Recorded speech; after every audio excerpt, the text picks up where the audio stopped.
जाते कब्रिस्तान में।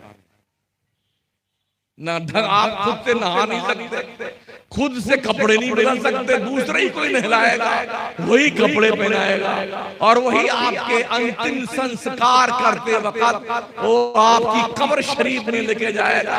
पूरा घर, पूरा खानदान, पूरा गांव, पहाड़पुर, सब रिश्तेदार पूं पा करके भाई साहब सब्र कीजिए, इन्नल्लाह मअस साबिरीन, इन्ना लिल्लाहि व इन्ना इलैहि, भाई साहब सबके साथ ही मामला, भाई साहब सब्र कीजिए, सब्र के सवाब कोई उच्चारण करनी पड़ेगा। और कर भी क्या सकते हैं, कर भी क्या सकते हैं भाई साहब, जा सब जाते मिट्टी नहा खलकना को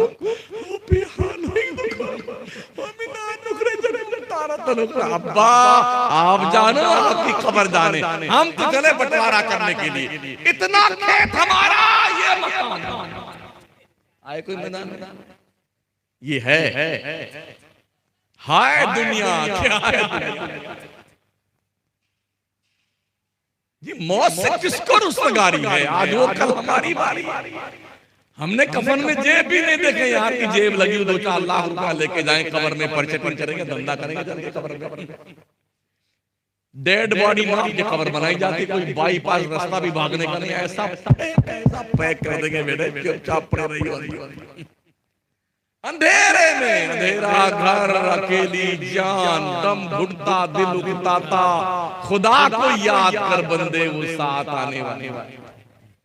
ये बरेली के कलंदर ने इरशाद फरमाया है, अकेले आदमी जाता कब्र में।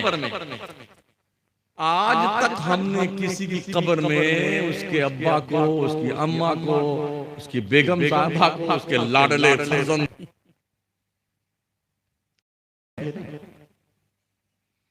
मेरे पास जन्नत का टिकट नहीं वरना मैं भी बांट देता आपको।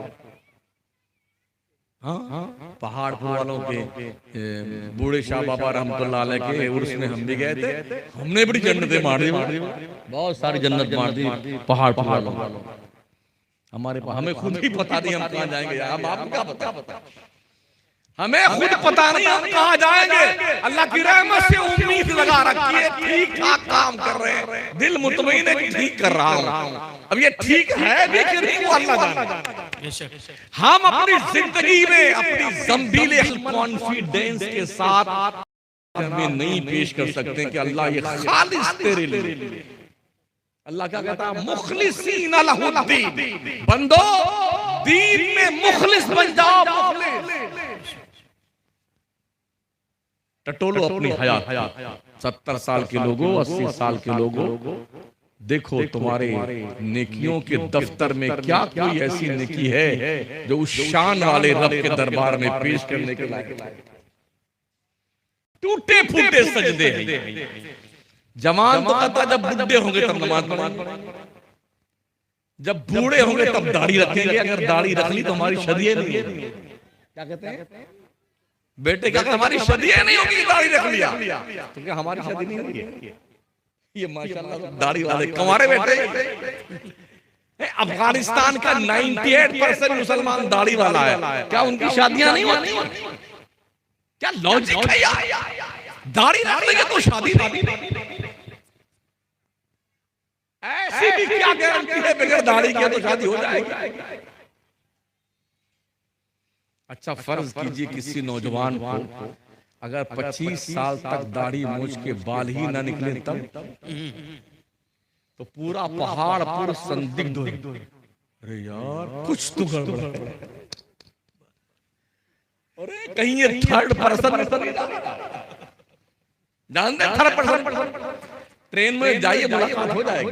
हाँ, चमकते हुए, लपकते हुए, इतराते हुए, गाना गाते हुए, थप्पड़ मारते हुए, चुमकारते हुए, ताली बजाते हुए मिल जाएंगे। थर्ड पर्सन अगर किसी के 25 साल तक दाढ़ी मूंछ के बाल ना आए तो शादी मनसूख। भाई पता नहीं ये मर्द है भी कि नहीं, तो बेचारी जो दाढ़ी तुम्हारे मर्द होने का आईडी प्रूफ सर्टिफाई करे, जब वो निकल आती है क्या तुमने जुल्म शुरू किया है उसके ऊपर, सारे छिलाए जा रहे। अरे बुढ़ों को देखा, बुढ़ों को, कम बख्तों को, 80-80 साल के बुढ़ों को, सूखे बंदर, एक दाग नहीं मर्दूद के मुंह में, ये दोनों गाल रहता फिर भी यार गुब्बारा फोड़ा के दाढ़ी से बता क्यों करता दे। हम भी जाते हैं कभी बाल वाल बनवाने, देखते हैं हजाम की दुकान पर ऐसे सड़ियल लोग मौजूद होते हैं। हम ऐसे ही तकलीफ करते हैं, किसी को ठीक लगे तो सुभान अल्लाह और ना ठीक लगे तो माशा।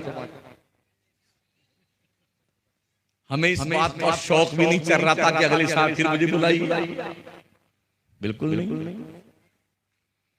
तारीखें सुबह कहीं है, शाम कहीं है, दिन कहीं है, रात कहीं है। अल्लाह ने क्या मुकद्दर बनाया, रोज मुर्गा, रोज बकरा, रोज कुरमा, रोज बिरयानी, क्या मुकद्दर दिया बना लोगों को अल्लाह ने। हाँ, ये अल्लाह की मेहरबानी, करम नवाजी।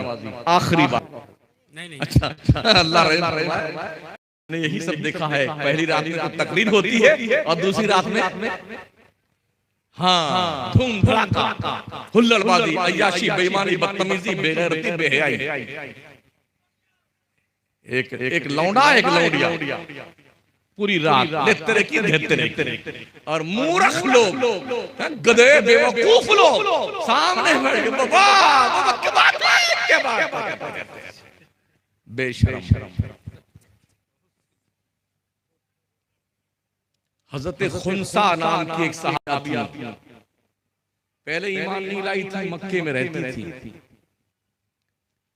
इनका कारोबार था रोने का। आप भी सोचे रोना का कारोबार है, रोने का। मक्के में दस्तूर था, कोई मर जाता था तो रोने के लिए औरतें बुलाई जाती थी किराए पे। सोचिए घर में कोई मर गया है तो रोने की टीम होती थी, जैसे कुरान खानी की टीम होती है, आयत करीमा की टीम होती है, खत्म खानगान की टीम होती है, एक ठेकेदार होता है, उसके साथ में वर्कर होते 10-12, तो अपने हिसाब से वो तय कर लेते हैं कि इतना लेंगे और हम कुरान खानी कर लेंगे, तुम्हारे अम्मा को बख्शवा देंगे, चाहे खुद ना बख्शे, अब्बा को बख्शवा देंगे।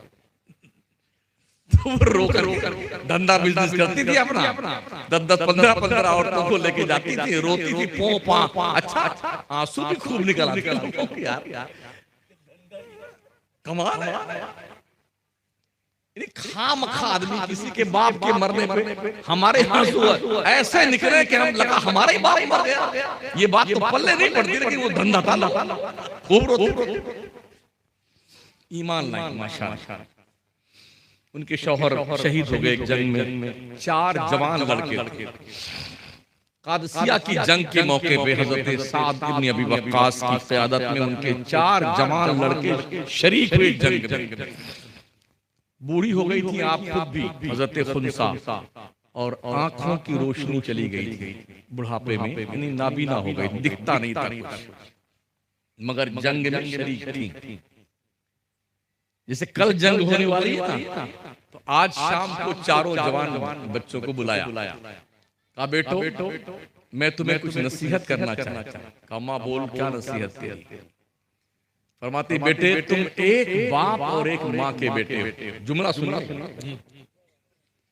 हमने तेरे बाप से खयानत नहीं की है, तू अपने असली बाप की औलाद तुम चारों हो। माओ बहनों इस जुमले को सुनो, ये उस दौर की बात है जब कोई यूनिवर्सिटी नहीं थी, जब कोई कॉलेज नहीं था, जब कोई दारुल नहीं था, मगर मुस्तफा की फैज़ बख्श तरबियत ने ये दिल में उजाला पैदा किया था, और अपने इज्जत और नामूस के हिफाजत का क्या बेहतरीन खूबसूरत जज्बा पैगंबर ने फरमाया था अपने मानने वाले। फरमाती बेटो मैंने तुम्हारे बाप के साथ खयानत नहीं की है, तुम एक बाप के ओरिजिनल बेटे हो और एक माँ के बेटे हो। क्या कहना चाहती है? कहा बेटे कल जब जंग का मैदान गर्म हो ना, तो चारों कूद पड़ना दीन के दुश्मनों की तरफ। याद रखना इस बात को, कोई भी जख्म तुम्हारे पीठ पर नहीं लगना